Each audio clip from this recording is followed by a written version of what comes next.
The fluorescent lights of Mercy General Hospital's trauma wing hummed with the kind of mechanical persistence that Dr. Ilara Thorne had stopped hearing 20 years ago. At 3:00 a.m. on a rain-soaked Tuesday in Chicago, the sound was just another layer of white noise beneath the rhythmic beep of monitors and the distant wail of sirens cutting through the September storm. Elle stood at the scrub sink, her hands moving through the motions with practiced efficiency. Water cascaded over her fingers, washing away the blood of the gunshot victim she'd just stabilized. The man would live. Another life pulled back from the edge. Another name she'd never remember in the morning. At 54, Elle Thorne was the kind of nurse who held trauma departments together through sheer force of will and 3 decades of hard-earned expertise. Her auburn hair, now more silver than red, was pulled back in a tight bun that revealed the sharp angles of a face that had seen too much suffering to waste energy on vanity. Her green eyes were bloodshot from the double shift, but they remained alert, cataloging every detail of the controlled chaos around her.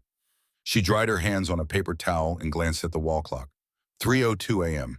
Her shift had officially ended at 2:00 a.m., but in a level 1 trauma center, the concept of a clean handoff was a comfortable fiction.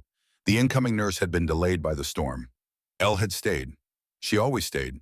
The emergency department was finally settling into that strange pre-dawn quiet when the night shift nurses began to believe they might actually catch their breath before sunrise.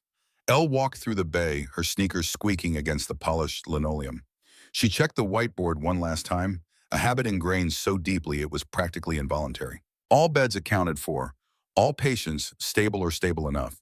She moved toward the staff locker room, her body registering the exhaustion her mind had been suppressing for the past 12 hours. Her lower back ached with the specific kind of pain that came from too many hours bent over operating tables and trauma gurneys. Her knees, never quite the same after a slip on black ice 3 winters ago, sent little jolts of protest with each step. The locker room was empty.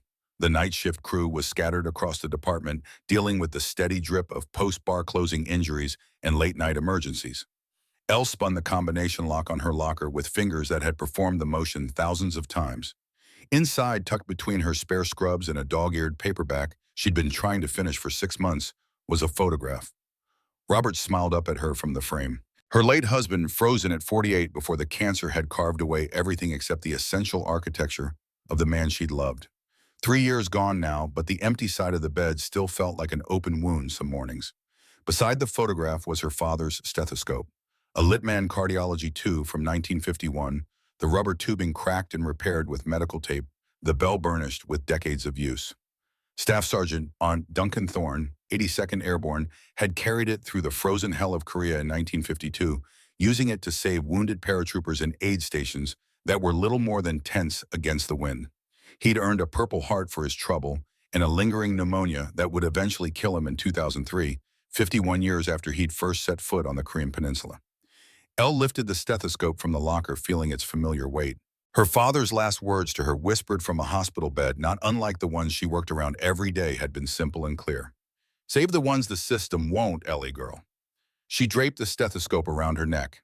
It didn't match her modern equipment, but she wore it during every shift anyway. A reminder of why she'd become a nurse in the first place. A reminder that medicine was supposed to be about saving lives, not managing budgets. Elle was closing her locker when the overhead PA system crackled to life.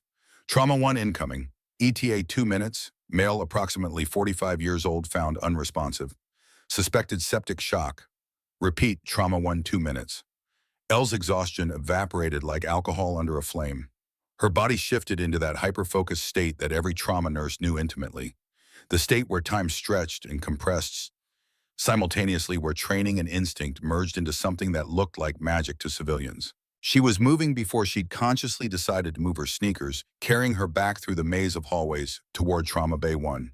The incoming nurse could handle the handoff paperwork. Right now, someone was dying, and Elle Thorne was very good at preventing that.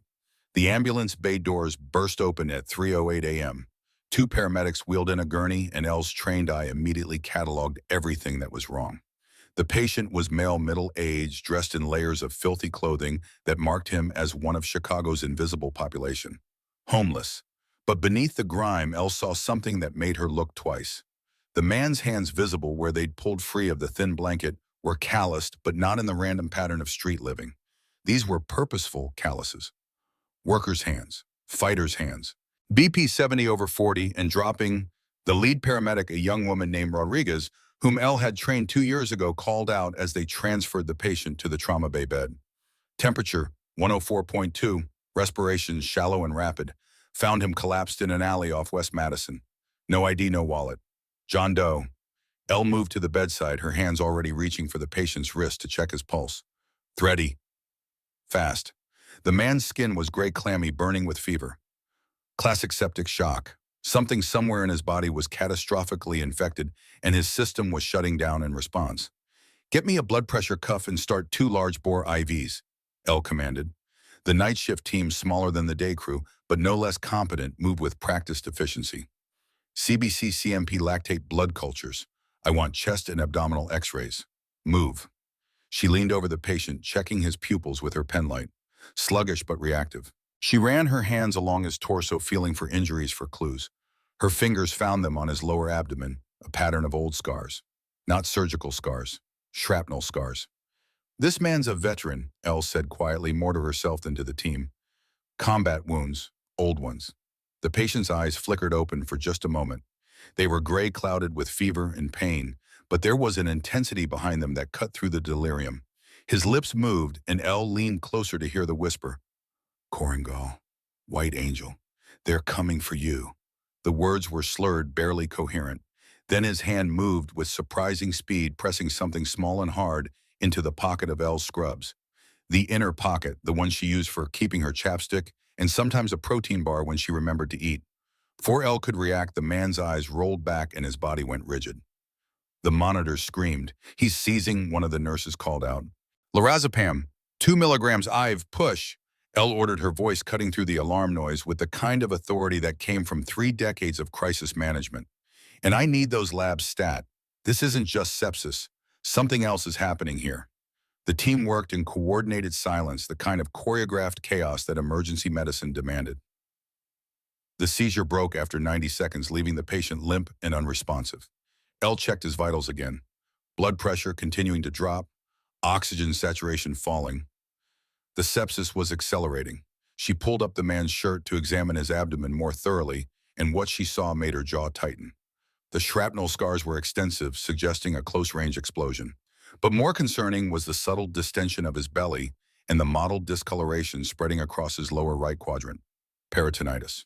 An infection in the abdominal cavity, probably from a perforated intestine or a necrotizing infection of the abdominal organs. He needed surgery. He needed it 2 hours ago. But first he needed to be stable enough to survive the trip to the operating room.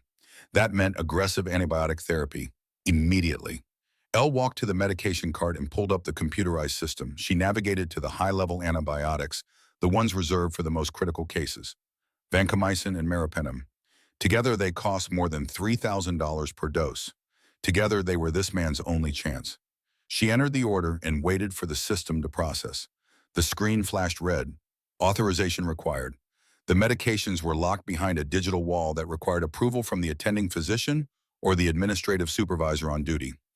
Elle looked at the clock, 3:18 a.m. The attending was dealing with a multi-vehicle accident in Trauma Bay 3. The administrative supervisor was Dr. Julian Ashford, who was somewhere in the building but notoriously slow to respond to medication authorization requests. She looked back at the patient. His blood pressure was now 60/35.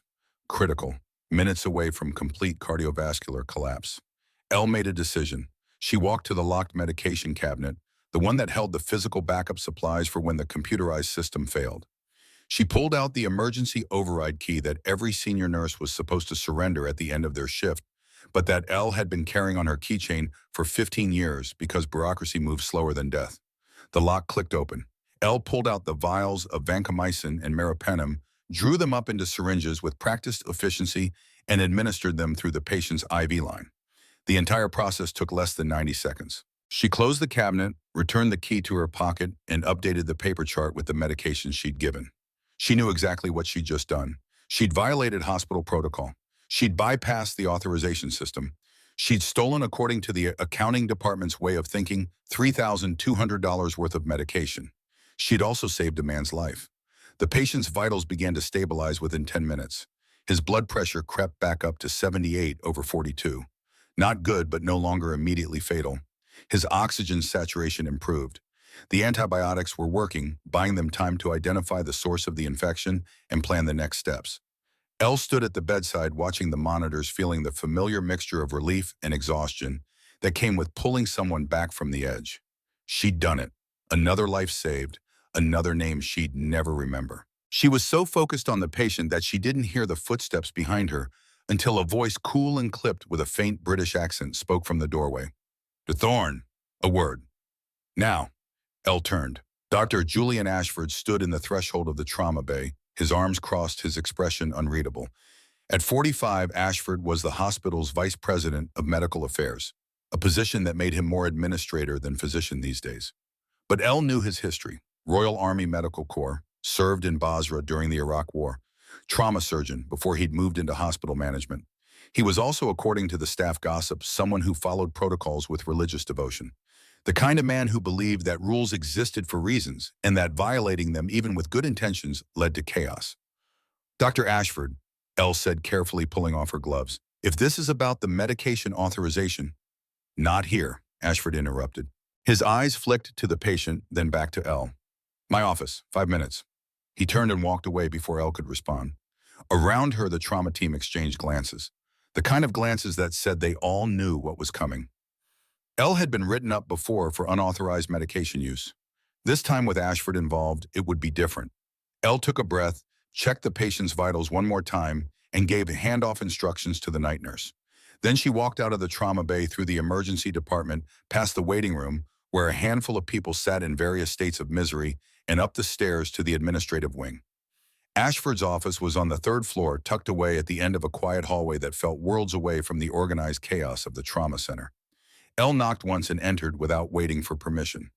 Ashford sat behind his desk, his fingers steepled, his expression grave. "Close the door," he said. Elle did. She remained standing. "Dr. Thorne, do you know why I asked you here?" "The vancomycin and meropenem," Elle said flatly. "I used them without authorization."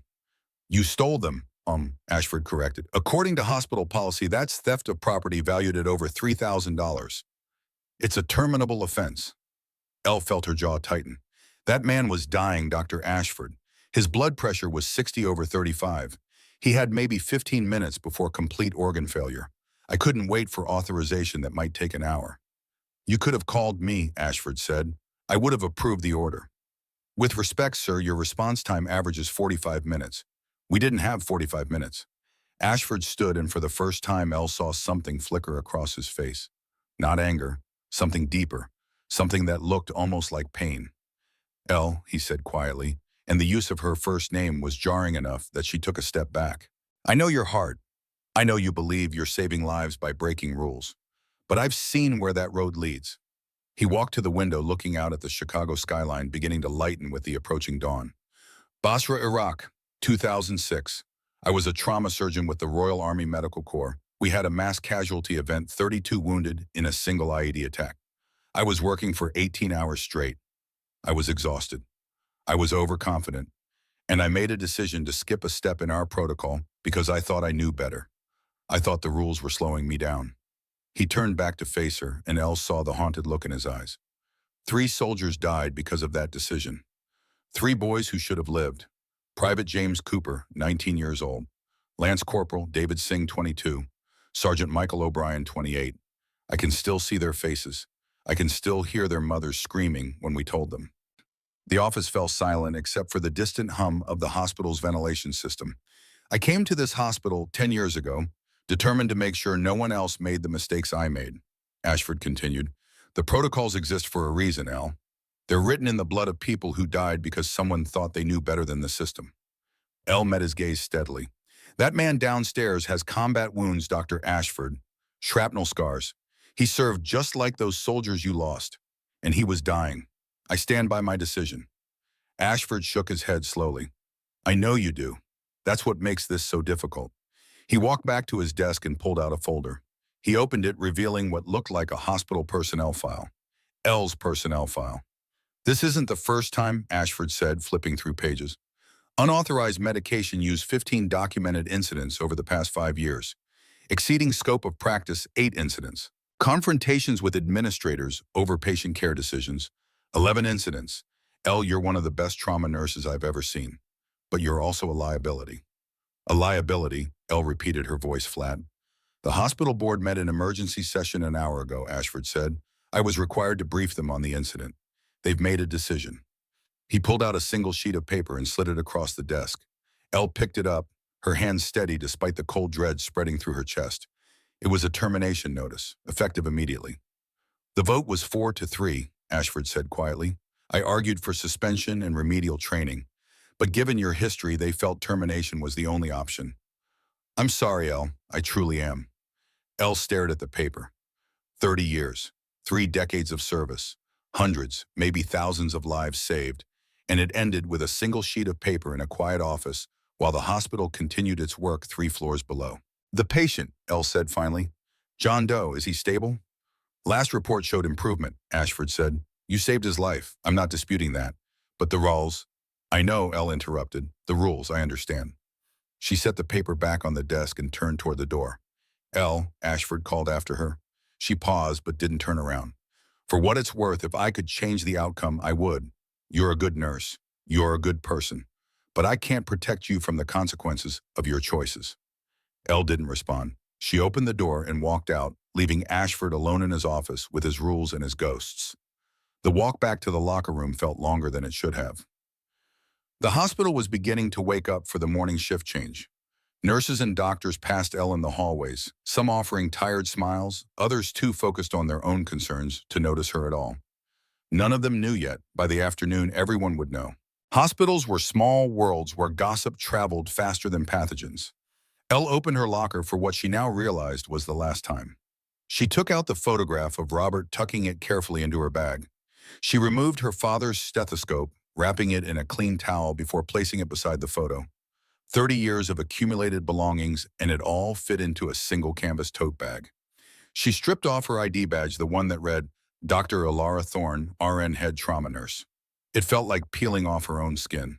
She placed it on the shelf inside the locker and closed the door without spinning the lock. Someone else would clear it out properly. Someone else would catalog her belongings and send them through the administrative process. Someone else's problem now. Elle walked through the emergency department one last time. The patient in Trauma Bay 1, John Doe, was still there, still unconscious, but stable. She paused at the doorway, watching the steady rise and fall of his chest, the rhythmic beep of the heart monitor that confirmed life continuing despite the odds. Goodbye, she whispered, though she wasn't sure if she was saying it to the patient, to the hospital, or to the version of herself that had believed she could make a difference within the system.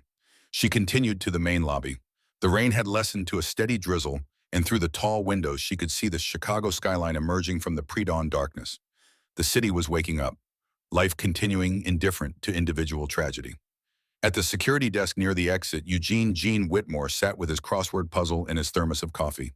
Gene was 68, a Korean War veteran who'd served as a Navy corpsman before spending 40 years in hospital security. He looked up as Elle approached, and his weathered face creased with concern. Rough night, Doc, he asked. Elle managed a tired smile. You could say that, Gene.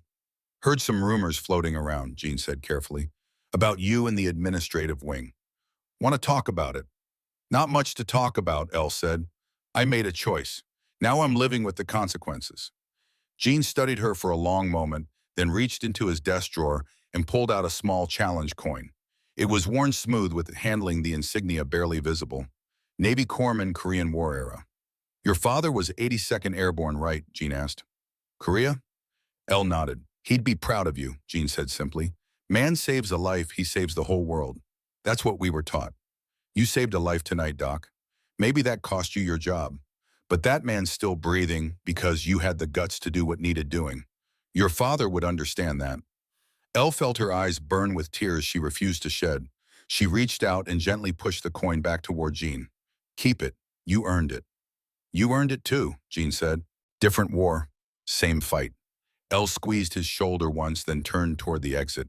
The automatic doors slid open and the rain-damp air hit her face like a baptism. She stepped out into the September morning, pulling her jacket tighter against the chill. The parking lot stretched before her half empty at this hour. Her car, a 15-year-old Honda Civic with a crack in the windshield and a temperamental starter, waited in its usual spot under a broken streetlight. She'd been meaning to get the windshield fixed for 2 years. Now it seemed like the least of her problems. Elle was halfway across the parking lot when the sound reached her. Low at first, almost inaudible under the patter of rain, then growing louder. The deep, powerful rumble of multiple high-performance engines. She turned. 3 vehicles were approaching the hospital from the east entrance, moving with purpose and precision. Not ambulances, not police cruisers. These were matte black Chevrolet Suburbans, the kind of vehicles that screamed federal government or private military contractor. They had no visible markings, no license plates on the front bumpers, windows tinted so dark they might as well have been solid metal. The Suburbans didn't slow down as they approached the emergency department ambulance bay. They accelerated. Then, with a synchronized screech of tires on wet pavement, all 3 vehicles came to an aggressive stop directly in front of the ER entrance, blocking the entire ambulance access area. Elle stopped walking. Something cold and sharp twisted in her gut. This wasn't right. This wasn't normal. The doors of all 3 Suburbans opened simultaneously and 6 men stepped out into the rain. They moved like predators. That was Elle's first thought. Not like civilians, not even like police officers or soldiers following standard protocol. These men moved with the kind of fluid, coordinated precision that spoke of years of training in situations where hesitation meant death. They were dressed in full tactical gear, plate carriers over their chests, the kind that held level 4 ceramic armor plates capable of stopping rifle rounds. Thigh holsters with suppressed pistols that Elle's experienced eye identified as Sig Sauer P-226s, the preferred sidearm of naval special warfare operators. And each man carried an HK-416 carbine held in low-ready position, muzzle pointed at the ground, but immediately accessible. Their faces were hard and weathered skin darkened by years of exposure to harsh sun and harsher conditions. Most of them wore beards, the practical length favored by operators who spent time in regions where facial hair was a cultural norm. All of them wore tactical sunglasses despite the pre-dawn darkness, and as they moved toward the hospital entrance, they moved in formation, a diamond pattern. 4 operators at the cardinal, points 2 in the center. The formation used to protect high-value assets during hostile extractions. Elle's heart hammered against her ribs. Her nurse's instinct, the same instinct that could spot a crashing patient from across a crowded trauma bay, was screaming that something was very, very wrong. The lead operator was a massive man, easily 6'2", with shoulders that strained against his tactical vest. His beard was auburn, shot through with gray, and a jagged scar bisected his left eyebrow, pulling it into a permanent, skeptical arch. Despite the tactical gear and weapons, there was something about his movement that struck Elle as familiar, though she couldn't place why. The 6 operators reached the automatic doors of the emergency department. The doors slid open with their usual cheerful chime, a sound so incongruous with the armed men entering that Elle almost laughed. Almost. She should run. That was the rational response. Armed men storming a hospital meant one of 2 things, either a terrorist attack or a high-level federal operation. Either way, a fired trauma nurse with a canvas tote bag had no business being anywhere near it. But Elle's feet wouldn't move. She stood in the rain watching through the tall lobby windows as the operators entered the hospital. Watching as the normal morning bustle of the ER ground to a halt. Watching as doctors and nurses and patients all turned to stare at the armed men who had just violated every sense of safety that a hospital was supposed to provide. Through the windows, Elle saw Dr. Julian Ashford emerge from a hallway, his face flushed, his expensive shoes clicking on the polished floor as he rushed toward the operators. She couldn't hear what he was saying, but his body language was clear. Outrage, authority, the assumption that whoever these men were, they would defer to hospital administration. The lead operator didn't even look at Ashford. He walked past the administrator as if he were a piece of furniture, his eyes scanning the lobby with mechanical precision. The other 5 operators fanned out, taking positions near the exits and along the walls. Not aggressive, not threatening, just present, watching, controlling the space without saying a word. Ashford grabbed the lead operator's arm, his mouth moving in what Elle imagined was a demand for identification, an explanation, respect for his authority. The operator stopped. He turned his head slowly, looking down at the hand on his arm. Then he looked at Ashford, and even through the tinted windows, even from 50 feet away, Elle could feel the weight of that gaze. The operator said something in just a few words. Ashford's hand dropped from his arm like he'd been burned. The administrator actually took a step backward, his face going pale. Then the lead operator's head turned, and his eyes locked onto Elle through the window. She felt it like a physical impact. Recognition. Purpose. He had been looking for something. Someone. He had been looking for her.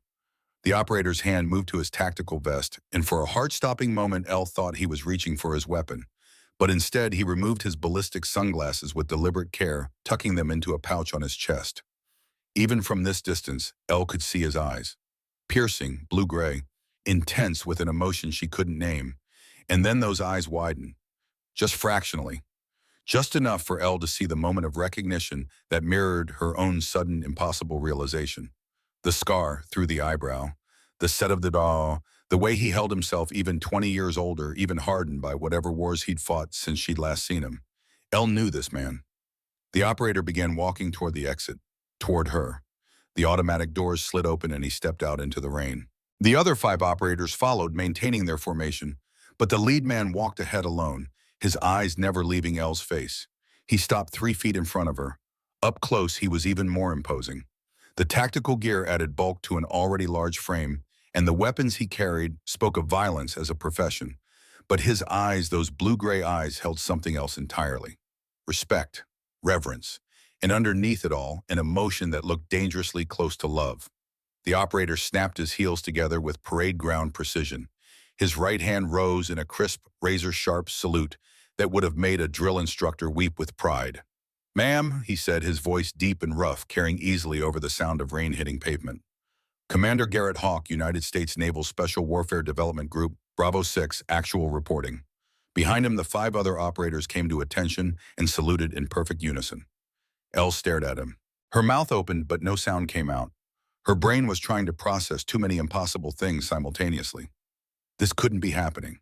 This was exhaustion and stress, and maybe some kind of psychotic break brought on by being fired, and 3 decades of trauma work finally catching up with her.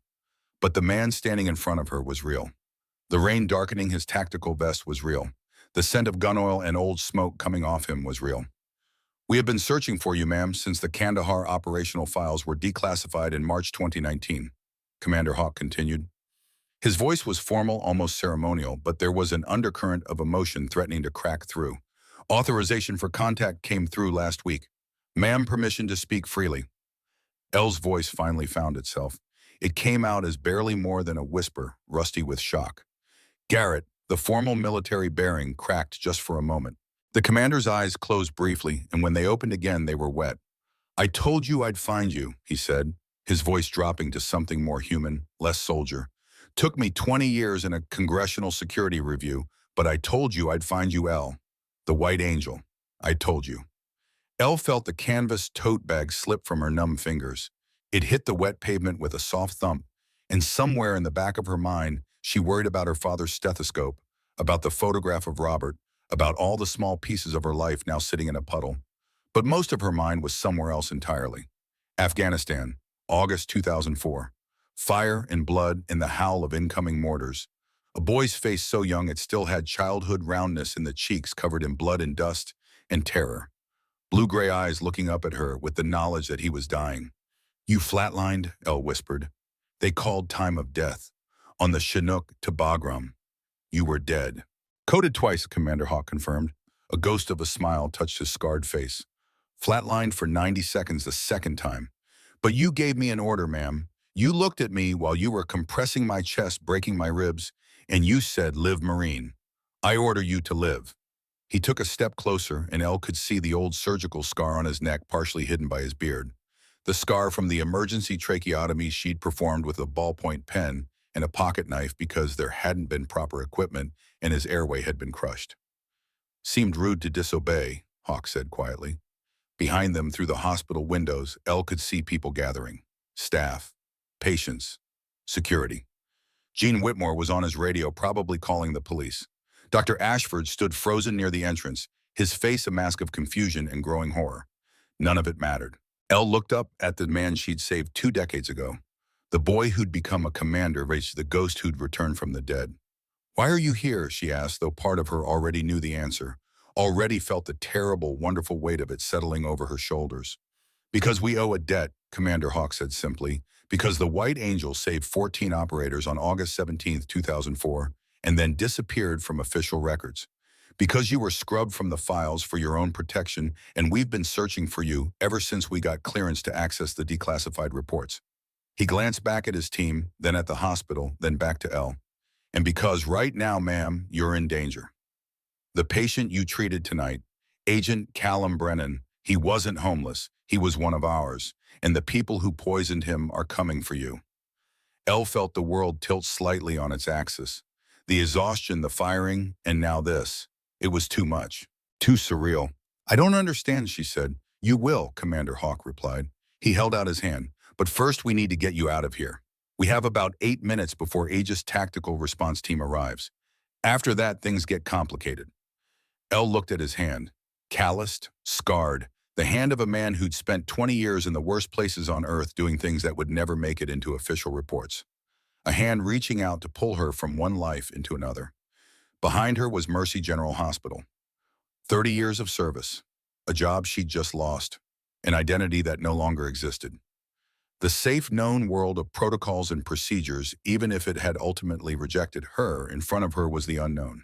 Danger, questions that promised answers she probably didn't want to hear, and 6 heavily armed operators who had apparently spent 5 years looking for a nurse who'd broken the rules to save their lives. Elle looked down at her tote bag sitting in the rain, her father's stethoscope, the one he'd carried through Korea, the one he'd passed to her with instructions to save the lives the system wouldn't.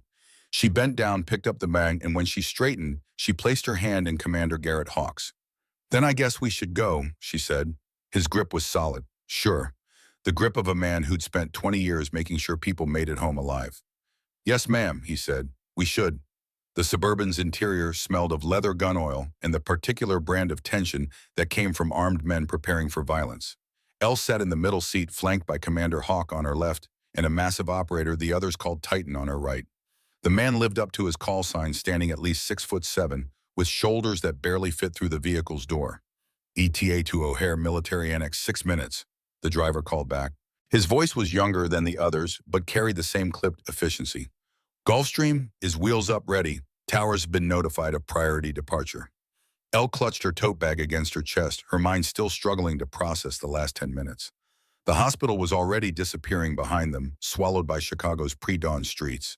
Through the rain-streaked windows, the city looked surreal, like a movie set for someone else's life. Commander, she said, her voice steadier than she felt. You said Agent Brennan was poisoned, that people are coming for me. I need you to explain what's happening. Hawk reached into his tactical vest and pulled out a manila folder. It was sealed with red tape marked Top Secret in block letters that looked both official and terrifying. He broke the seal without ceremony and opened the folder, revealing a photograph clipped to the first page. The man in the photo was younger, cleaner, wearing a suit instead of filthy layers of street clothes. But Elle recognized him immediately. John Doe from Trauma Bay 1. The man she'd saved with stolen antibiotics 3 hours ago. Agent Callum Brennan, Hawk said, CIA Special Activities Division. 22 years of service, most of it deep cover in places that don't officially exist. For the past 18 months, he's been embedded in a private military contractor called Aegis International. He flipped to the next page, which showed what looked like corporate letterhead. Aegis International, with an address in McLean, Virginia, and a logo that featured an eagle and a shield. Aegis was founded in 2008 by Richard Kane, former Delta Force operator, dishonorable discharge following an incident in Fallujah that's still classified. The company provides private military services, security consulting, and according to their public filings, training programs for allied nations. Hawk's jaw tightened, and Elle saw the muscle jump beneath his beard. What they actually provide is weapons intelligence and tactical support to anyone willing to pay their rates. No questions asked, no congressional oversight, no paper trail. He flipped to another page, this one filled with numbers and bank routing codes that meant nothing to Elle but clearly meant something significant to Hawk. Agent Brennan spent 18 months documenting a systematic embezzlement scheme. $4.2 billion siphoned from Department of Defense contracts over the past 5 years. Ghost weapons purchases that never reached the intended military units. Aegis has been reselling American military hardware to cartels in Mexico, warlords in Somalia, and Taliban remnants in Afghanistan. Elle felt her stomach turn. $4 billion. 4.2, Hawk corrected. Brennan's documentation is exhaustive. Serial numbers, wire transfers, audio recordings. Everything needed to bring down not just Aegis, but several Pentagon officials and at least one senator who's been covering for them. The Suburban took a sharp turn and Elle grabbed the door handle to steady herself. Through the windshield, she could see the distinctive fence line of O'Hare Airport's restricted military section.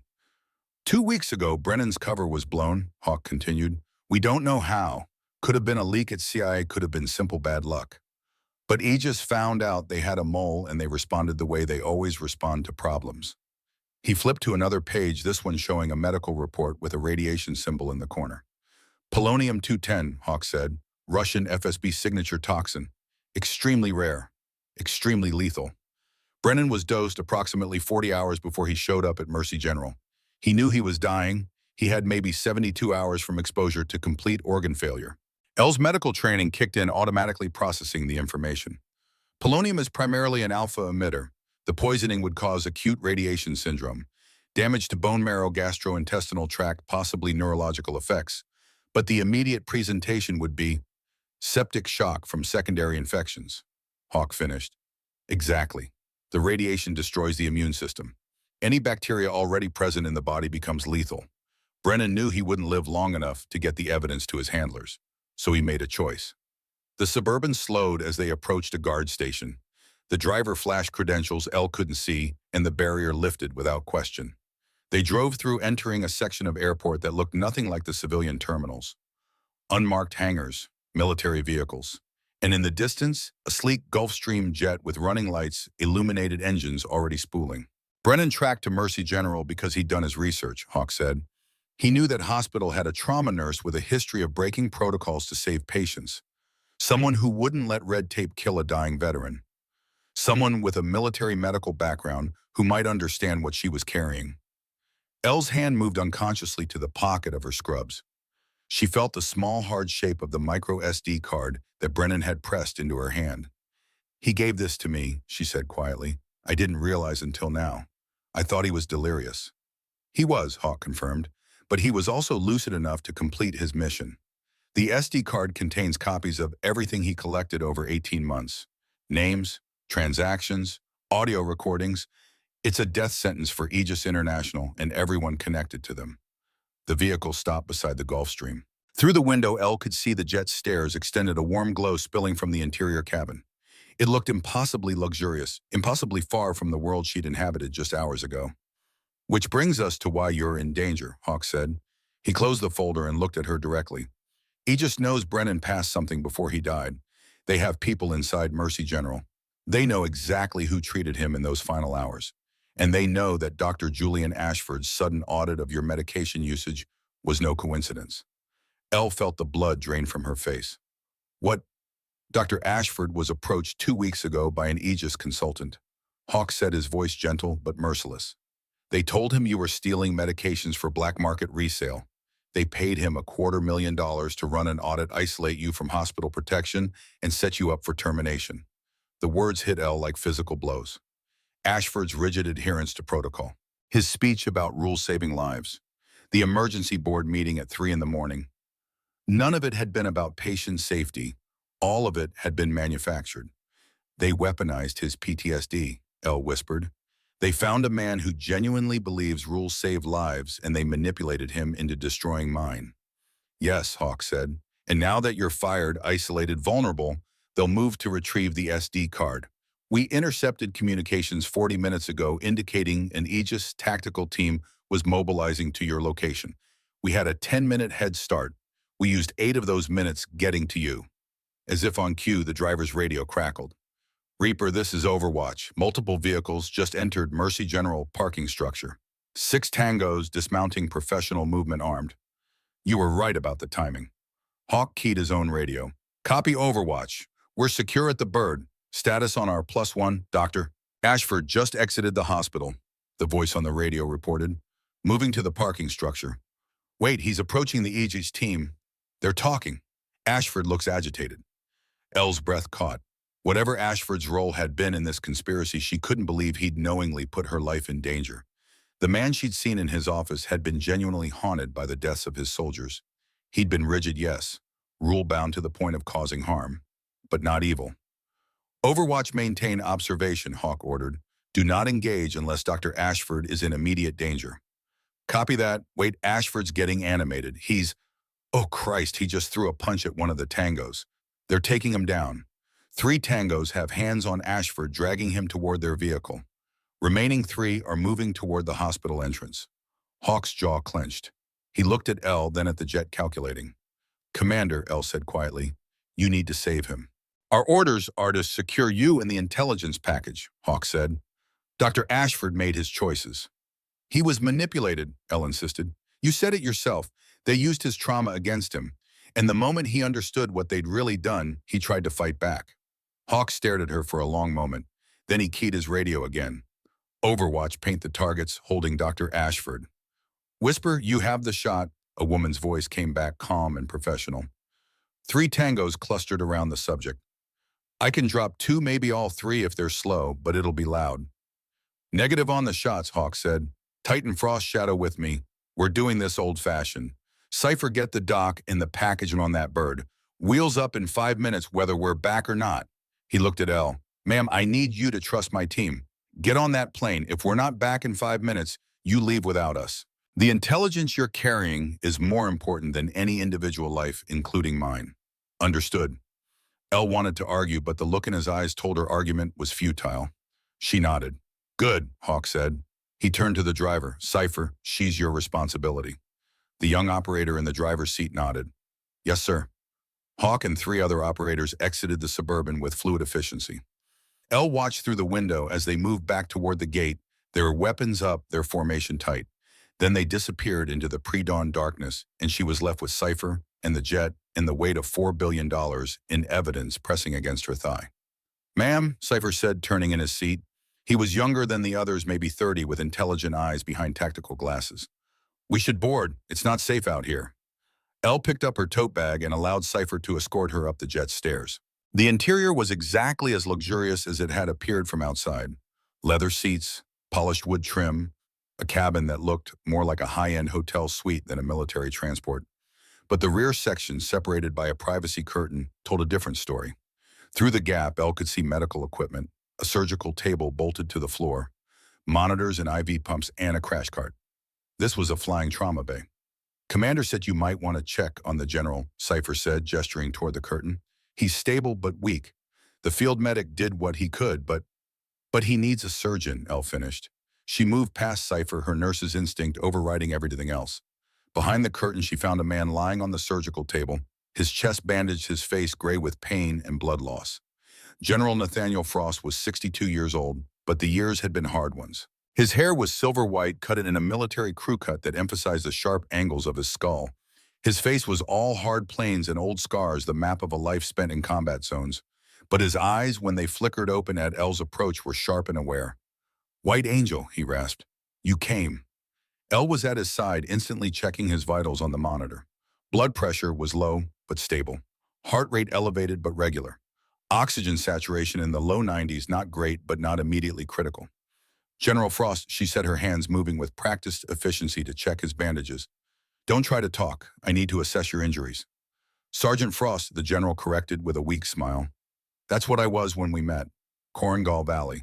August 2004. You remember, Elle paused, really looking at his face, trying to see past 20 years of aging and sun damage and hard living. And there, beneath all of it, she found the memory. A sergeant, early 40s, leading a rescue team into a collapsing firebase. The man who'd pulled her off Lance Corporal Hawk's body after she'd used herself as a human shield against falling debris. You pulled me out, Elle whispered. You said, White Angel, we got him now. You can let go. You didn't want to let go, Frost said. Took 3 of us to pull you off that boy. You fought us like a wildcat, convinced we were going to let him die. That's when I knew. Knew what? That you were exactly the kind of crazy that makes for the best combat medics, Frost said. He coughed, and Elle saw blood fleck his lips, not a good sign. Internal bleeding possibly, or a lung injury the field medic had missed. General, I need you to stop talking, Elle said firmly. She pulled back the bandage on his chest, revealing 2 entry wounds. Gunshots, one just below the right clavicle, the other in the right lateral chest at the 5th intercostal space. Both had been packed with hemostatic gauze, but the packing was soaked through. How long ago? Elle asked Cypher, who'd followed her into the medical bay. 6 hours, Cypher replied. He was extracting Agent Brennan's sister from her home in Arlington when Aegis hit team showed up. General took 2 rounds covering her escape. 6 hours. Too long for wounds this serious to go without definitive surgical care. Elle checked the general's breath sounds with her stethoscope, her father's stethoscope, pressing the bell against his chest and listening with the focus that had defined 30 years of practice. Silence on the right side. Complete silence. And when she percussed the chest, the sound was dull, not resonant. Hemothorax. Blood filling the pleural cavity, collapsing the lung. He needs surgery, Elle said. Immediately. This isn't something a field medic can handle. That's why Commander Hawk went to find you, Cypher said. General refuses conventional medical care. Says the moment he enters a hospital system, Aegis will track him. Their reach extends into every major hospital in the DC corridor. He says you're the only one he trusts. Elle looked at the equipment surrounding the surgical table. It was good equipment, military grade, probably better than what she'd had available in Kandahar. But this was a jet, on the ground, waiting to take off into turbulence and pressure changes and all the factors that made flying surgery a nightmare scenario. I can't do this alone, Elle said. I need assist. I need another pair of hands. I can assist, a voice said from the cabin entrance. Elle turned. Dr. Julian Ashford stood in the doorway of the medical bay, his expensive shirt torn at the shoulder, his face bruised, his hands zip-tied in front of him. Behind him stood Commander Hawk, his HK-416 held casually but with the implicit promise of violence if needed. Dr. Ashford was very insistent about coming along, Hawk said dryly. Something about needing to fix what he'd broken. I figured you should make the call, ma'am.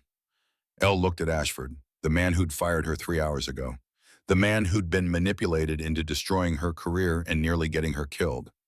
He looked back at her with eyes that held guilt and determination in equal measure.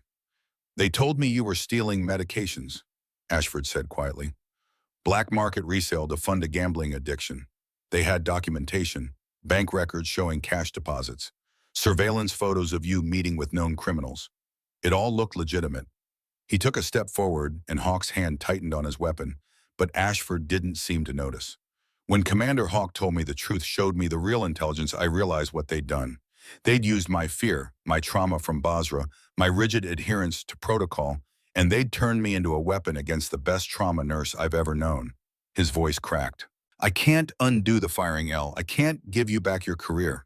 But I can help you save this man's life. I'm a trauma surgeon. I'm rusty, I'm damaged, but I'm still licensed and I can still work. Please, let me help fix what I broke. Elle looked at him for a long moment. 30 years of nursing had taught her to read people, to see past the surface to the truth underneath. What she saw in Julian Ashford was genuine remorse, genuine desire for redemption. She turned to Hawk. Cut him loose, I need him. Hawk produced a tactical knife and sliced through the zip ties in one smooth motion. Ashford rubbed his wrists, wincing, then looked at Elle. What do you need, he asked. Scrub, Elle said, pointing to a small sink in the corner of the medical bay. Then I'm going to walk you through the general's injuries. We need to evacuate the hemothorax, repair what's bleeding, and get him stable enough to survive whatever happens next. She turned to Hawk. Commander, we need to be on the ground for this. I can't operate in flight, not with injuries this severe. Hawk shook his head. Negative, ma'am. Aegis has more people coming. We have a 4-minute window before this airport becomes a combat zone. We take off now or we don't take off at all. Then people will die, Elle said flatly. General Frost will die. Possibly others if something goes wrong during flight. I can't. You can, a weak voice interrupted. General Frost had his eyes open, looking at Elle with an intensity that cut through his pain. White Angel, you operated on Commander Hawk in a tent that was actively collapsing under mortar fire. You can handle a little turbulence. General, with respect, this is different, Elle argued. The aircraft movement, the pressure changes during ascent, will be handled by the best pilot in naval special warfare, Frost interrupted. Call sign Maverick, former FA-18 driver. He can keep this bird steady as an OR table if anyone can. He coughed again, more blood on his lips. And more importantly, Doctor, you don't have a choice. Because in about 3 minutes, Aegis is going to storm this hangar and everyone in this aircraft is going to dawn if we're still on the ground. So you can operate while we fly, or you can watch me bleed out while we fight off 20 armed contractors. Your call. Elle looked at the general, then at Ashford, then at the medical equipment surrounding them. Every instinct screamed that this was insane. Surgery on a moving aircraft in potentially hostile airspace with a patient who might not survive the altitude change alone. But she'd done insane before. Kandahar had been insane. Performing thoracic surgery with mortars landing close enough to shake the instruments off her tray had been insane. Using herself as a human shield to protect an unconscious Marine had been insane. This was just another Tuesday in the life of Alara Thorne.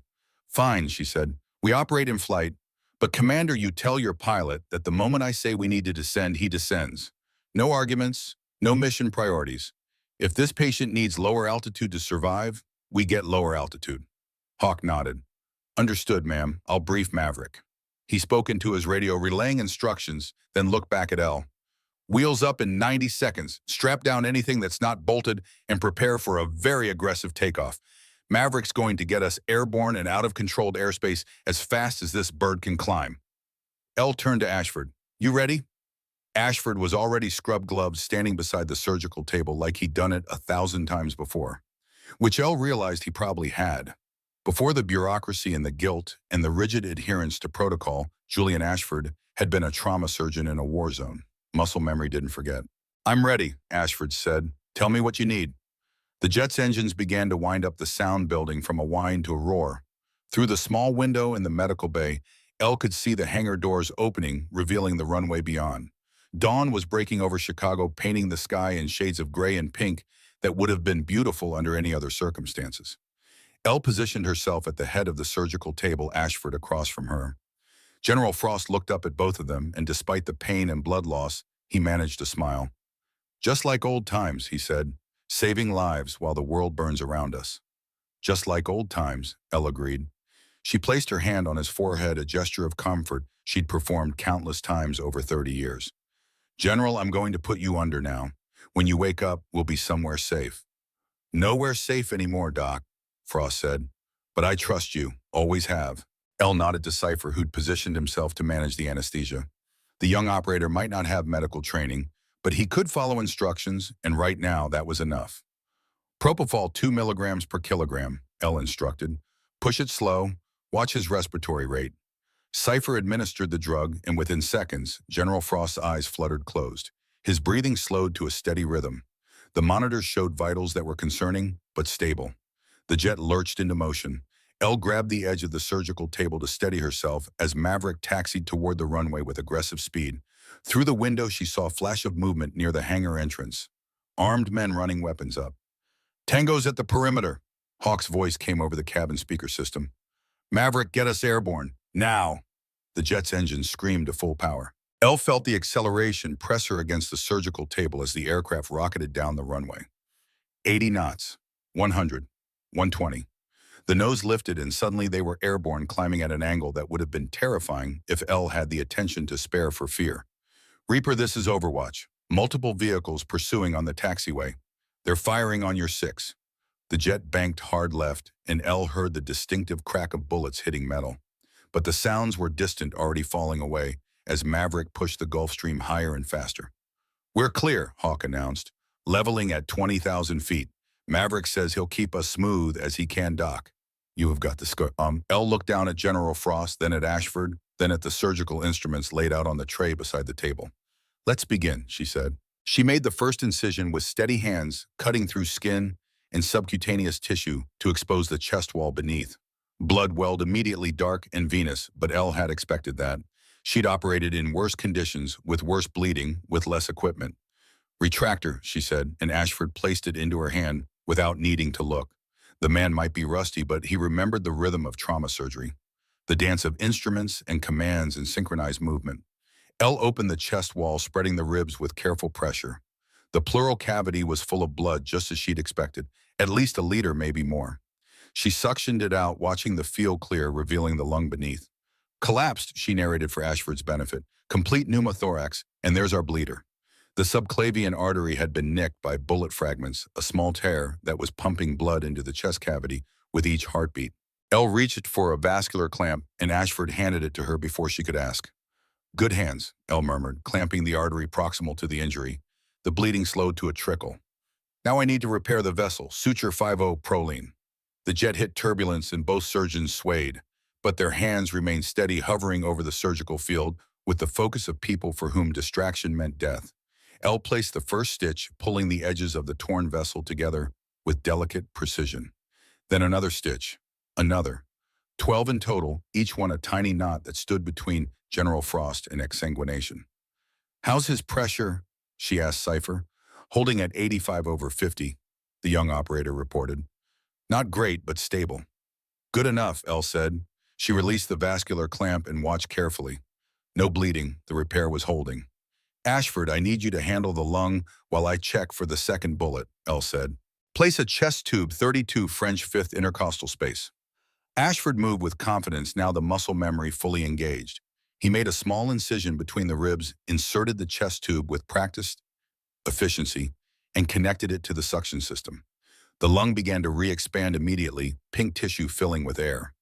Elle worked deeper into the chest cavity following the trajectory of the second bullet. It had entered at the 5th intercostal space, traveling laterally, and she found it lodged against the lateral chest wall, mercifully missing all major vessels. Forceps, she said. Ashford placed the instrument in her hand. Elle grasped the deformed bullet, a 9mm round that had mushroomed on impact, and extracted it with careful traction. It came free with a soft click of metal on metal. Got it, she announced. No additional vascular damage. We got lucky. She placed the bullet in a specimen container, then began the methodical process of closing. Layer by layer, tissue by tissue, bringing the general's chest wall back together with absorbable sutures that would dissolve over time. How long has it been? Elle asked. 42 minutes, Cypher reported. 42 minutes of surgery at 38,000 feet in a jet that was technically still in hostile airspace with a patient who'd been bleeding for 6 hours before they'd even started. And they'd done it. Elle placed the final stitch and stepped back, stripping off her blood-soaked gloves. He's closed. Vitals. BP 98/62, Cypher said, his voice carrying a relief. Heart rate dropping to 91, oxygen saturation climbing to 97%. Ma'am, I think you did it. We did it, Elle corrected, looking at Ashford. The British surgeon stood across from her, his borrowed scrubs spotted with blood, his face exhausted, but peaceful in a way Elle hadn't seen in his office earlier. Thank you, Ashford said quietly, for letting me help, for giving me a chance to remember why I became a doctor in the first place. Elle nodded. You're a good surgeon, Julian. You just forgot for a while. General Frost's eyes fluttered open, still groggy from the anesthesia but aware. He looked at Elle, then at Ashford, then at the monitors showing his improved vitals. Still alive, he rasped. Guess the White Angel still has the touch. Rest, General, Elle ordered. You're stable, but you need recovery time. Frost's hand moved weakly, reaching for Elle's. She took it, feeling the calluses of a lifetime soldier, the tremor of a man who'd just survived surgery without the benefit of a proper operating room. Elle, Frost said, they told me about you, showed me your records, the ones that were classified. Elle frowned. I don't understand. Fort Sam Houston, Frost said, 1998, Combat Medical Specialist course. You weren't just a volunteer nurse in Afghanistan. You were Army, trained combat medic. Elle felt her breath catch. She'd spent 20 years thinking that part of her life was scrubbed, erased, protected by the same classification that had hidden her role in Korengal Valley. How did you know? She whispered. Because I pulled your file, Frost said. When we started looking for the White Angel, I used every contact I had, called in every favor, found records that were supposed to be destroyed. You graduated top 2% of your class, turned down officer candidate school, left the Army in 2001 on personal hardship discharge. He coughed, wincing at the pain in his chest. Your father was dying. Staff Sergeant Duncan Thorne, 82nd Airborne Korean War. You left the military to take care of him. And when he died in 2003, you joined International Medical Corps and deployed to Afghanistan. Not running away from the Army. Going back to it, but on your own terms. Elle felt tears burning behind her eyes. No one had put it together like that before. No one had understood that her father's death hadn't been an ending, but a beginning. A promise to honor his legacy by saving lives without the bureaucracy that had sometimes gotten in the way of medicine. He made me promise, Elle said softly. His last words. Save the ones the system won't, Ellie girl. So I did. I tried to. You succeeded, Frost said. 14 operators that night in Korengal Valley. All of them lived because of you. Commander Hawk, Sergeant Rodriguez, Lieutenant Vaughn, Corporal Chen, Captain Matthews, every single one of them survived injuries that should have been fatal, because you refused to let protocol kill them. He squeezed her hand with what little strength he had. And now we're returning the favor. Ghost Squad needs a chief medical officer, L, someone who understands that sometimes the right thing requires breaking the wrong rules. Someone who can operate in the gray spaces where the system can't reach. General, I'm 54 years old, Elle said. I just lost my job. I'm tired and broken, and I don't know if I have it in me to start over. Tired and broken is what we specialize in, Frost said with a weak smile. Every operator on this plane has been tired and broken at some point. It's what you do with it that matters. Commander Hawk appeared in the doorway of the medical bay, his tactical vest removed, looking somehow more dangerous in just his combat shirt and holster. General's right, ma'am, Hawk said. We're not asking you to be young. We're not asking you to be a soldier. We're asking you to be exactly what you've always been. A healer who isn't afraid to stand between death and the people who deserve to live. He pulled out a flight suit, navy blue with a patch on the shoulder. Elle took it, running her fingers over the embroidered design. An angel with steel wings holding a medical caduceus in hands that looked strong enough to hold life itself. Ghost Squadron, Hawk said. Listen, we don't exist on paper. No congressional oversight, no budget committees, no hospital administrators. Just a team of operators who handle the problems the system can't acknowledge and the lives the system won't save. Elle looked at the flight suit, then at General Frost recovering on the surgical table, then at Julian Ashford standing quietly in the corner, and finally at Commander Hawk, with his blue-gray eyes that had looked up at her from a blood-soaked gurney 20 years ago. What about Dr. Ashford? Elle asked. If I join, he needs to come too. You need 2 surgeons for a unit like this, one for primary, one for backup. Hawk looked at Ashford, evaluating. Dr. Ashford was manipulated by an enemy contractor and nearly got you killed. Why would you vouch for him? Because he made a mistake, Elle said, and then he tried to fix it, because he's a talented surgeon who's been hiding from his trauma for 18 years, and because everyone deserves a second chance, Commander. Isn't that what this whole operation is about? Hawk studied Ashford for a long moment. Doctor, you were paid $250,000 by Aegis International. Where's that money now? In an escrow account, Ashford said. I never touched it. The moment you showed me the truth, I contacted my attorney and had it frozen pending investigation. It'll be returned to the Department of Defense as a restitution. I don't want money I earned by betraying a colleague.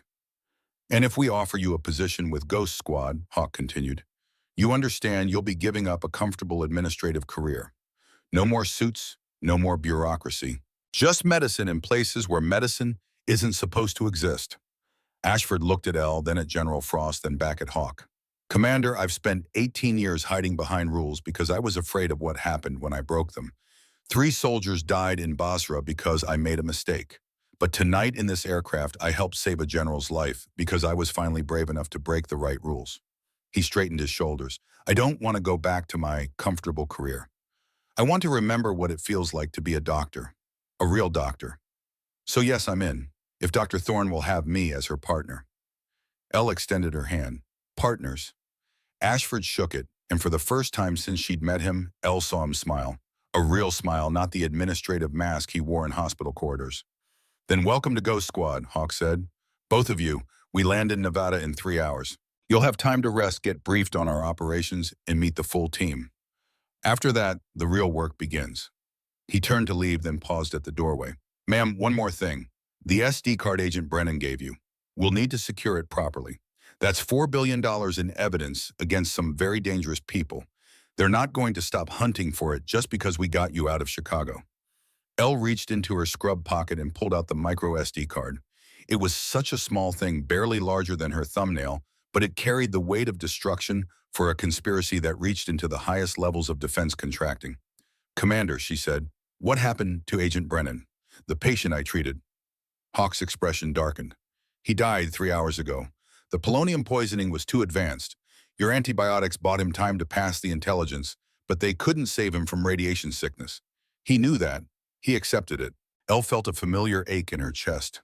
Another patient lost. Another life she couldn't save, no matter how hard she tried. He saved lives by dying, Hawk said gently, seeing her expression. The intelligence he gathered will take down Aegis. Prevent those weapons from reaching terrorist organizations, probably save hundreds or thousands of lives down the road. His death mattered, ma'am. That's all any of us can ask for. Elle nodded, but the ache remained. It always did. The jet leveled off at cruising altitude, and through the windows, Elle could see the sunrise painting the clouds in shades of gold and amber. They were heading west toward Nevada, toward a future she couldn't have imagined when she'd clocked out of Mercy General 6 hours ago. She looked down at her father's stethoscope still draped around her neck, spotted with General Frost's blood. Staff Sergeant Duncan Thorne had carried this instrument through Korea, through frozen aid stations, and desperate triage decisions, and the terrible math of combat medicine. Save the ones the system won't, Ellie girl.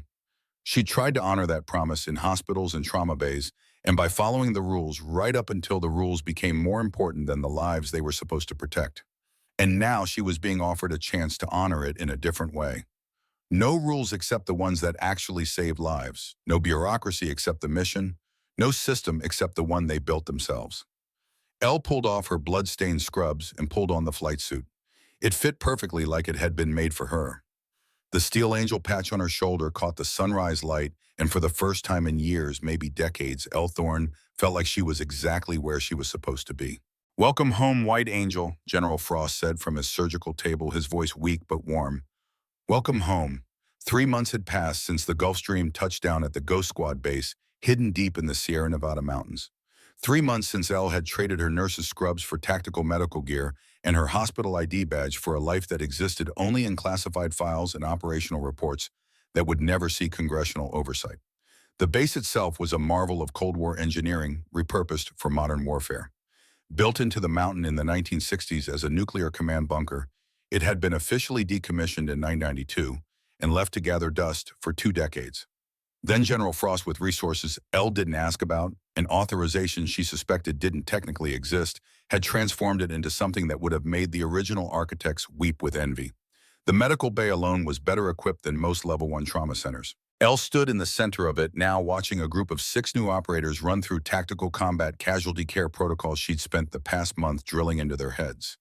They were good, these men and women who'd volunteered for Ghost Squad without knowing half of what they were volunteering for. They were fast, efficient, and most importantly, they listened when Elle told them that knowing how to kill someone was only half the job. Knowing how to keep someone alive when the universe wanted them dead was the harder half. "Whisper your tourniquet is 2 inches too low," Elle called out. The female sniper, Kiera Vaughn, adjusted immediately. "Better. Remember high and tight or you're just making them bleed slower. Tighten, check your patient's airway again." I saw that jaw thrust slip. The massive operator Magnus Oakes nodded and repositioned his training dummy's head. At 6'7" and 270 pounds of solid muscle, Titan looked like he could tear a person in half with his bare hands. But Elle had watched him spend 40 minutes practicing gentle IV insertion on a practice arm because he refused to hurt patients unnecessarily. That kind of dedication to the medical mission was why Ghost Squad worked. "All right, that's enough for today," Elle announced. "Real-world scenario training tomorrow at 0600. We're simulating a hostage extraction with multiple casualties. I want everyone fresh." The operators began cleaning their training area with military efficiency. Elle walked through the medical bay, running her hands along the equipment that had become as familiar as the instruments at Mercy General had once been. Better, actually. This equipment was maintained by people who understood that lives depended on it, not hospital administrators worried about quarterly budgets. "Doc Angel." Elle turned. Commander Hawk stood in the doorway, dressed in his usual tactical pants and combat shirt, his HK-416 slung across his chest like a natural extension of his body. 3 months of working together, and Elle still wasn't entirely comfortable with how heavily armed everyone was at all times. But she'd learned that in Ghost Squad's world, being unarmed was being unprepared. "Commander," Elle acknowledged, "if you're here about the training schedule modifications I proposed, I stand by them. Your operators need more medical training, not less." Hawk smiled, that small quirk of his scarred mouth that Elle had learned meant he was amused rather than annoyed. "Actually, ma'am, I'm here because General Frost wants to see you in the command center. We have a situation." The way he said situation made Elle's stomach tighten. She'd learned that particular tone over the past 3 months. It meant somewhere in the world people were dying and Ghost Squad was about to do something about it. "How bad?" Elle asked, already moving toward the door. "Bad enough that the general specifically requested both you and Dr. Ashford," Hawk said. "That usually means we're looking at mass casualty potential." They walked through the underground facilities corridors, past living quarters and armories and briefing rooms, all carved from solid rock and reinforced with enough steel and concrete to survive a direct nuclear strike. The base hummed with quiet activity. Operators maintaining weapons, intelligence analysts reviewing satellite imagery, support staff ensuring that the infrastructure of modern warfare continued without interruption. The command center was the heart of it all, a large room dominated by a central table with a holographic display system that General Frost had acquired from a defense contractor that didn't officially exist. When Elle and Hawk entered, the display was already active, showing a three-dimensional map of the United States-Mexico border region. General Frost stood at the head of the table looking healthier than he had 3 months ago, but still carrying the careful movements of a man whose chest had been opened by surgery.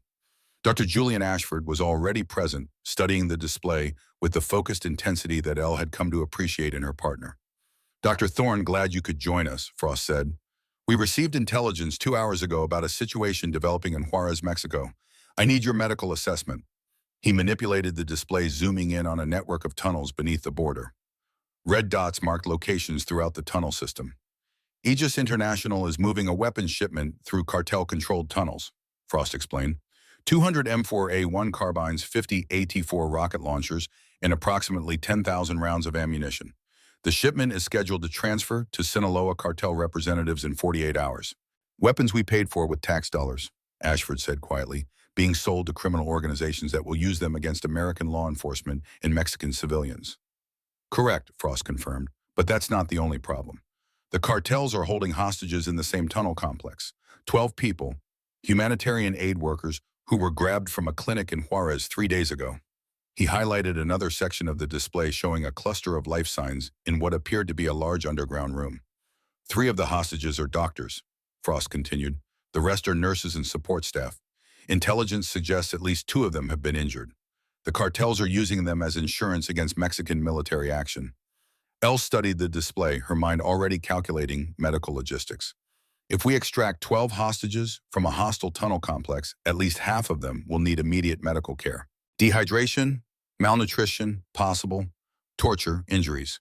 And if the extraction goes hot, we're looking at potential gunshot wounds, blast injuries, crush injuries from tunnel collapse. Exactly why I need both my surgeons on this operation, Frost said. He looked between Elle and Ashford.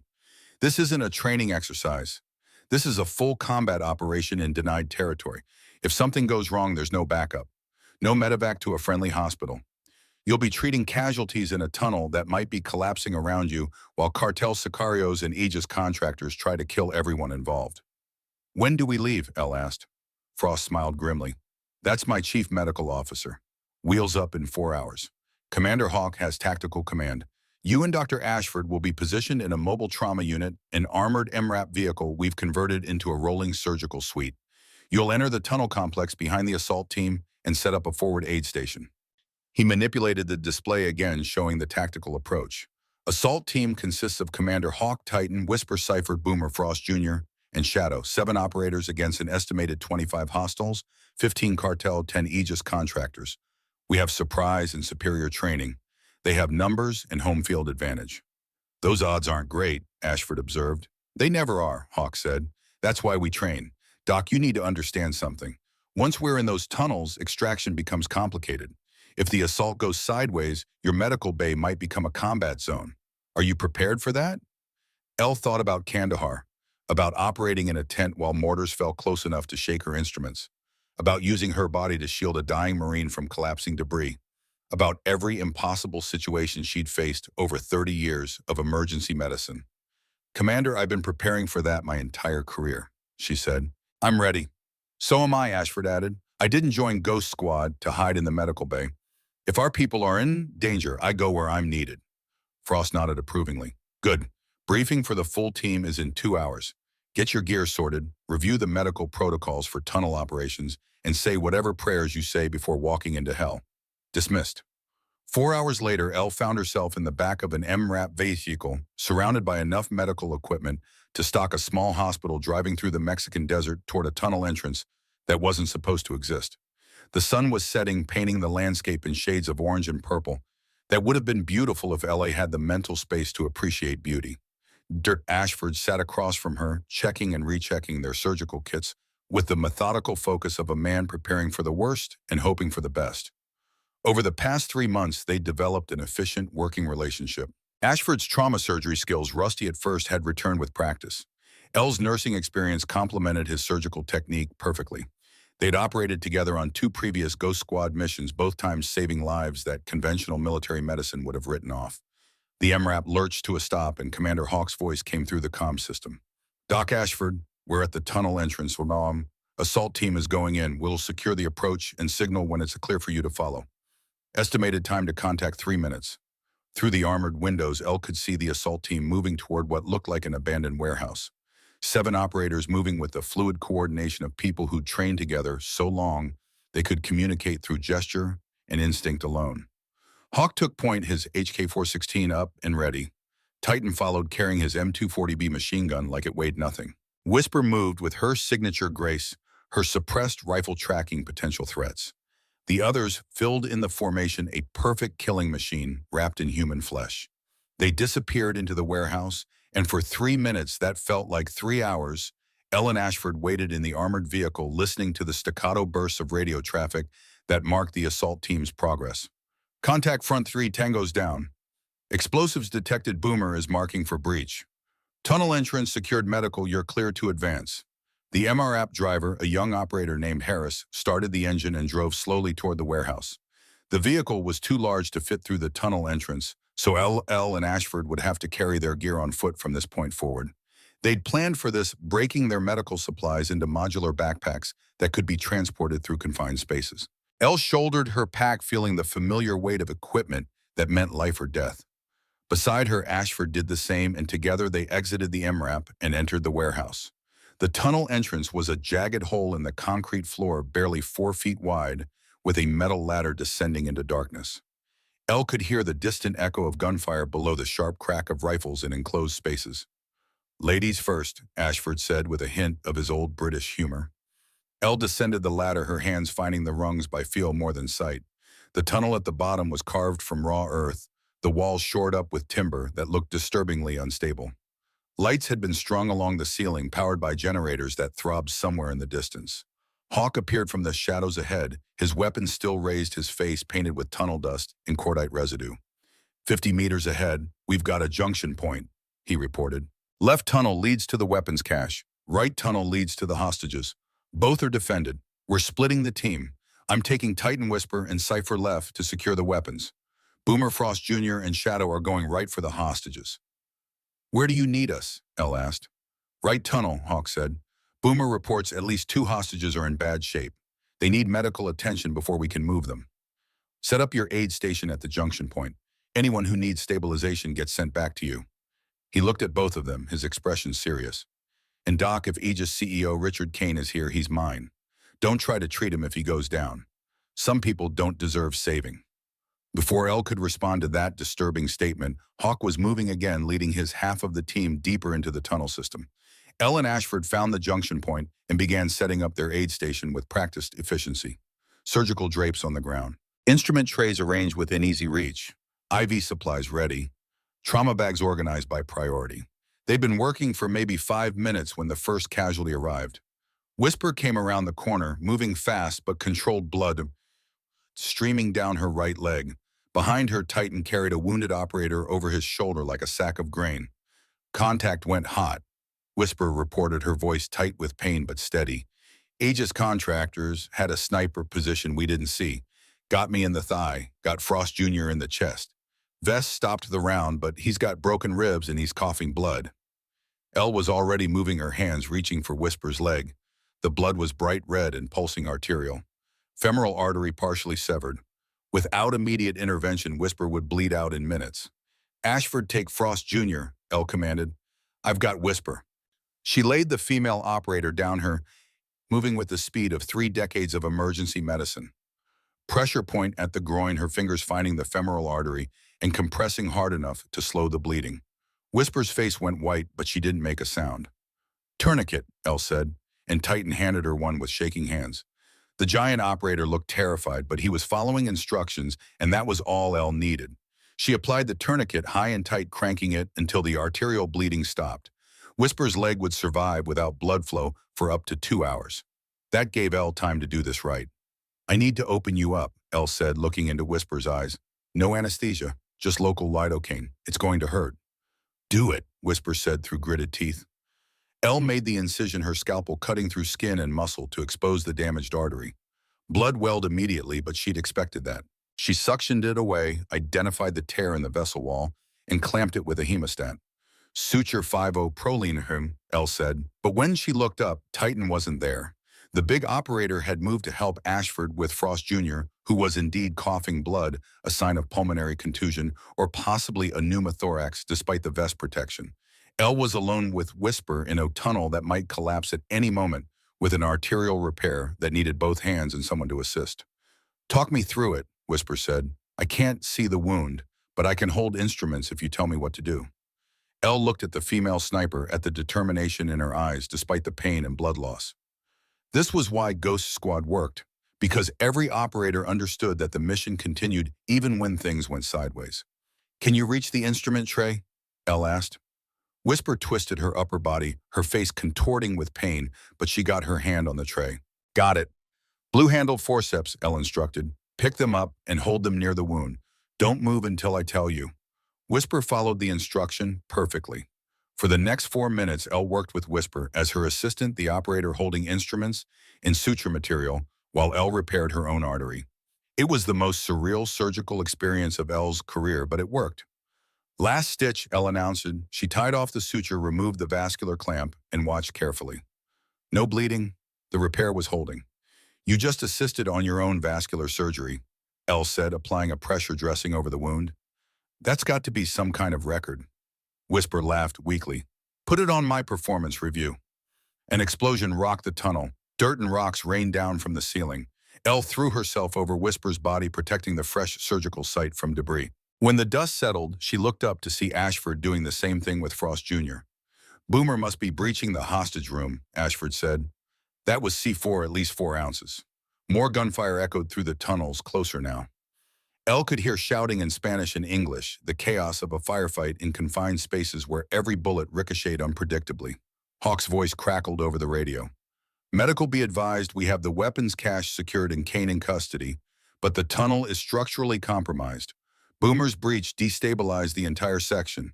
We need to extract now." "We have 2 patients who can't move," Elle responded. "Whisper needs a stretcher, and Frost Jr. shouldn't be walking with his chest injuries." "Negative on the stretchers," Hawk said. "Tunnel's too narrow. Tighten your carrying Whisper. Shadow, you've got Frost Jr. Everyone moves now or we're all buried." The tunnel shuddered again, a deep groan of earth and timber that sounded like the death rattle of something enormous. Dust poured from the ceiling and curtains. "Ashford, pack up what you can carry," Elle ordered. "Leave everything else." They worked frantically, shoving critical supplies into their backpacks. Titan appeared through the dust, scooped up Whisper with surprising gentleness, and disappeared back the way he'd come. Shadow arrived seconds later, helped Frost Jr. to his feet, and half-carried the injured operator toward the exit. Elle and Ashford were gathering the last of their equipment when they heard the sound. A woman's scream coming from deeper in the tunnel, from the direction of the hostage room. "Doc, move!" Hawk's voice on the radio was urgent. "That section is collapsing." But Elle was already running toward the scream, her medical instincts overriding her survival instincts. Behind her, she heard Ashford curse in British English and follow. The hostage room was a nightmare. 12 people, filthy and terrified, huddled against one wall. 3 cartel guards lay dead on the floor, courtesy of Ghost Squad's assault team. And in the corner, partially buried under a collapsed support beam, were 2 people. Elle recognized them immediately from the briefing photos. Dr. Helena Cortez, 38 Doctors Without Borders, and Dr. Yusuf Osman, 44 Red Cross. Both doctors, both trapped, both injured. "Ashford, you take Osman," Elle said, already moving toward Cortez. "I've got Cortez." Their Cortez was conscious, which was good. She was also bleeding from her abdomen, which was very bad. Elle could see the entry wound, a ragged hole in the lower right quadrant. Gunshot wound, probably from a stray round during the firefight. "I'm a doctor," Elle said, making eye contact with the trapped woman. "I'm going to get you out of here, but I need to assess your injuries first." "I know what I have," Cortez said, her voice weak but professional. "Through and through GSW lower right abdomen. Likely liver involvement. I'm bleeding internally. I have maybe 30 minutes before I go into shock." Elle respected the professional assessment. "Then we have 30 minutes. Let's make them count." She couldn't move Cortez until the beam was lifted, and the beam was too heavy for one person. Elle keyed her radio. "Commander, I need help in the hostage room. 2 doctors trapped under debris, both critical." "Doc, the tunnel is coming down," Hawk responded. "You need to evacuate." "Not without my patients," Elle said flatly. "Send someone or I'll lift this beam myself." 5 seconds of silence. Then, "Titan is coming to you. You have V2 2 minutes before I order a full evacuation, whether you're ready or not." Titan arrived exactly 90 seconds later, his massive frame barely fitting through the tunnel opening. He took one look at the situation, grabbed the support beam with both hands, and lifted it like it was made of balsa wood instead of solid timber. Elle pulled Dr. Cortez free, her hands already assessing the injury. The through-and-through GSW had indeed hit the liver. Cortez was bleeding internally, and without surgery, she wouldn't survive the extraction. Across the room, Ashford was working on Dr. Osman, who had a sucking chest wound and was fighting for every breath. "We can't transport them like this," Ashford called over. "They'll both die before we reach the surface." "Then we operate here," Elle said. "Oh, are you insane?" Ashford shouted. "The tunnel is literally collapsing around us. And our patients will die if we move them." Elle countered. "So we operate. Now, you handle the chest wound, I'll handle the abdominal bleed. We have 15 minutes. Go." Elle had performed surgery in impossible conditions before, but this was somehow worse than Kandahar. At least in Afghanistan, she'd had a tent that approximated sterile conditions. Here she had dirt and falling debris and the constant threat of being buried alive. But she also had a patient who needed her, and that was the only thing that mattered. Elle made the incision, opening Dr. Cortez's abdomen with her surgical scalpel. Blood poured out dark and venous. She suctioned it away with her portable suction device, exposing the liver beneath. The bullet had carved a channel through the right lobe, creating a wound that was bleeding faster than the body could compensate. "I'm going to pack your liver," Elle said to Cortez, who was still conscious and watching her own surgery with professional interest. "Surgical sponges to apply pressure directly to the damaged tissue. It's temporary, but it'll keep you alive until we can get you to a proper OR." She worked quickly, shoving surgical lap sponges into the wound cavity, packing them tight against the bleeding liver. The blood flow slowed to a manageable level. She couldn't close the abdomen completely, not with the packing in place, but she could approximate the wound and apply pressure dressings. "You're stable enough to move," Elle announced. "Barely." Across the room, Ashford had inserted a chest tube into Dr. Osman's pleural cavity, evacuating the air that had been collapsing his lung.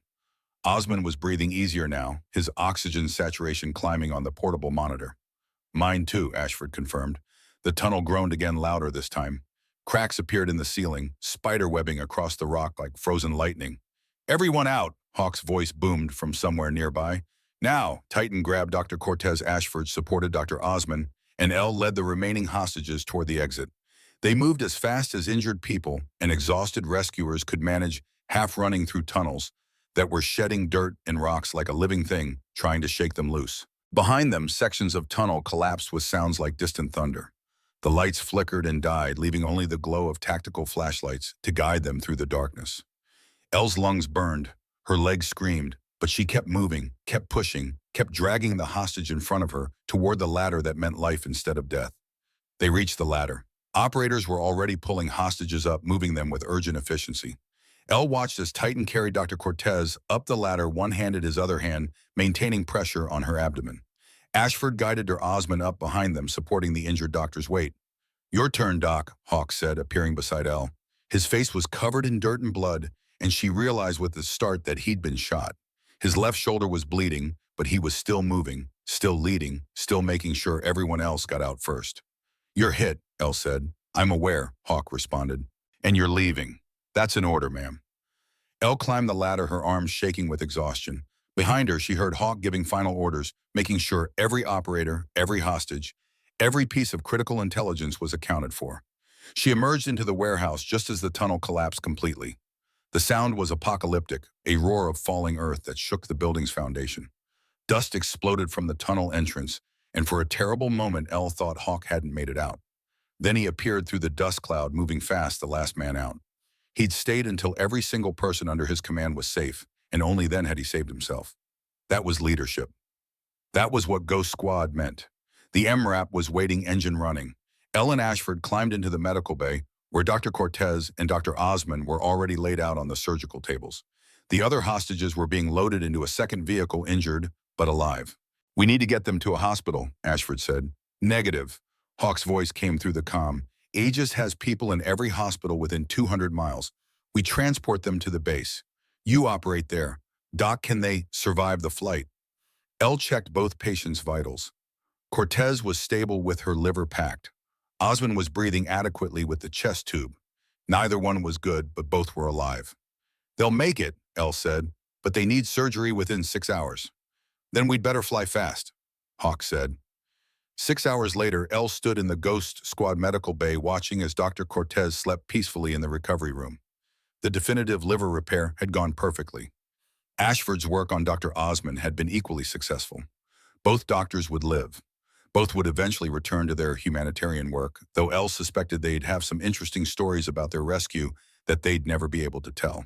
Commander Hawk appeared in the doorway, his left shoulder properly bandaged now. Elle had operated on him too, extracting a 9mm round that had lodged against his scapula. He'd refused anesthesia, staying conscious through the entire procedure, which was either incredibly brave or incredibly stupid. All hostages are stable and being processed for return to their organizations, Hawk reported. Aegis CEO Richard Kane is in federal custody. The SD card evidence from Agent Brennan combined with the weapons we seized has triggered a full investigation. Senator Burkhart is already under subpoena. Good, Elle said tiredly. Then maybe Brennan's death meant something. It meant everything, Hawk corrected. Because of him, we found you. Because of you, we saved 14 hostages today. Because of all of us, Aegis International is finished. He paused, studying her face. General Frost wants to see you in his office. He said it's important. Elle found General Frost in his office, which was less an office and more a Spartan room with a desk, a chair, and a wall of commendations from conflicts that officially never happened. He stood when she entered, which seemed wrong given that she'd literally cut open his chest 3 months ago. Dr. Thorne, Frost said formally, thank you for coming. I wanted to inform you personally that the investigation into Aegis International has concluded. He pulled out a folder much like the one Commander Hawk had shown her on that first drive to the airport.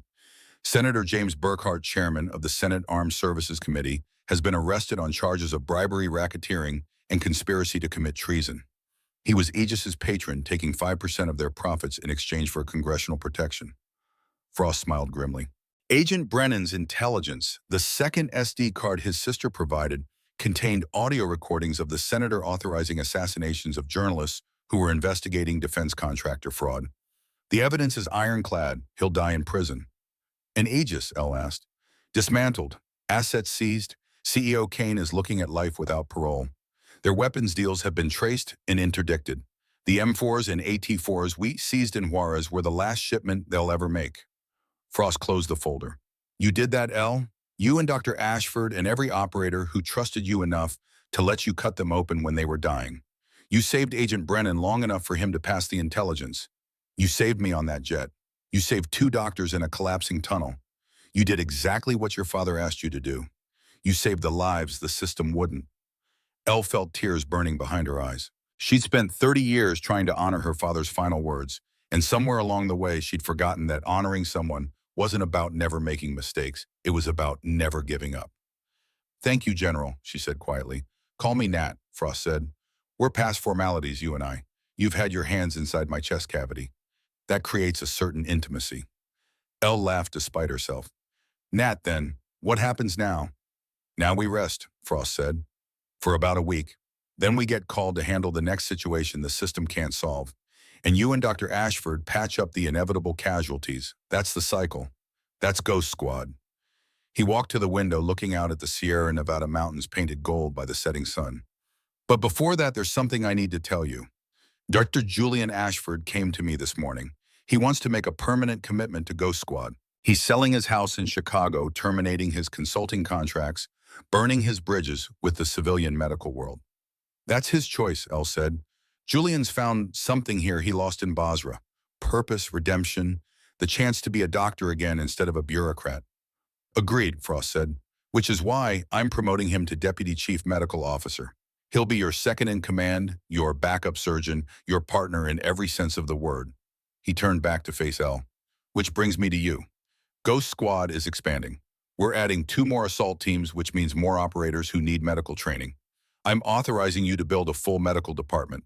4 additional field medics, 2 more surgeons, whatever support staff you need. Elle's eyes widened. General, that's a massive responsibility. You've earned it, Frost said simply. You're not just Chief Medical Officer anymore, Elle. You're the heart of this organization. Every operator knows that if they go down, you'll move heaven and earth to bring them home alive. That kind of faith, that kind of trust, that's what makes Ghost Squad work. That's what makes impossible missions possible. He extended his hand. So what do you say, Dr. Thorne, ready to build something permanent, ready to save lives for as long as you can hold a scalpel? Elle looked at his hand, thought about her father, about Staff Sergeant Duncan Thorne carrying a stethoscope through Korean winters, Thought about her late husband, Robert, who'd always supported her need to help people, even when it meant long hours and missed dinners. Thought about 30 years of hospital politics and budget meetings and administrators who cared more about quarterly reports than patient outcomes.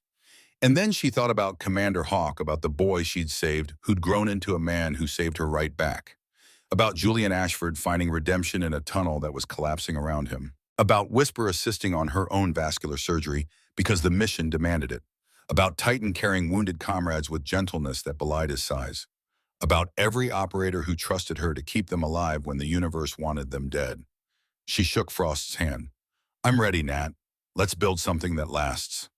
3 weeks later, Elle stood on the tarmac watching the sun rise over the Sierra Nevada. A Gulfstream jet idled behind her engines, warming ready for wheels up. Inside the aircraft, Commander Hawk was briefing his team on their next mission. Embassy siege in Mogadishu, Somalia. 20 hostages, 3 critically wounded, conventional rescue impossible.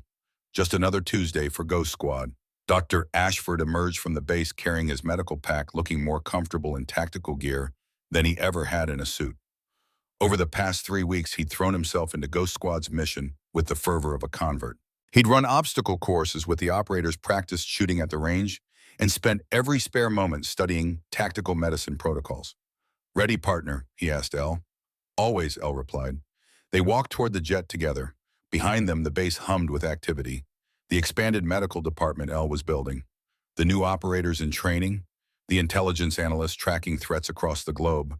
The support staff ensuring that Ghost Squad could operate in the shadows without ever emerging into the light.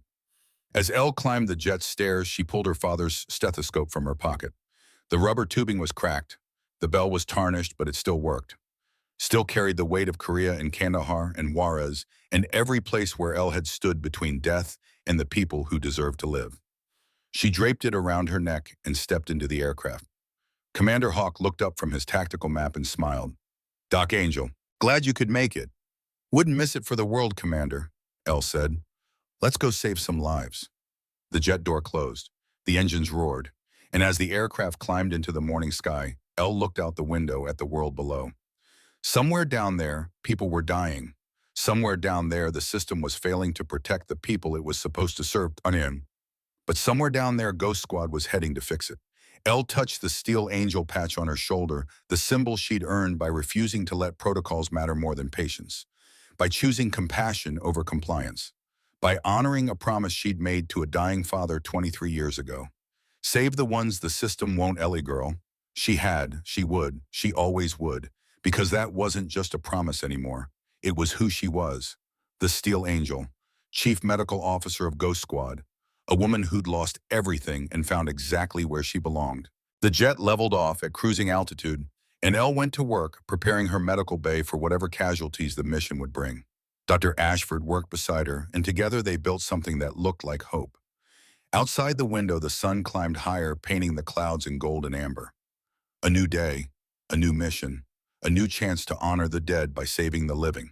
And in the pilot's seat, Maverick pushed the throttles forward, carrying them all toward the next impossible situation that needed their particular brand of impossible solutions. Ghost Squad was wheels up and heading into the dark places where the light was needed most. And they were ready.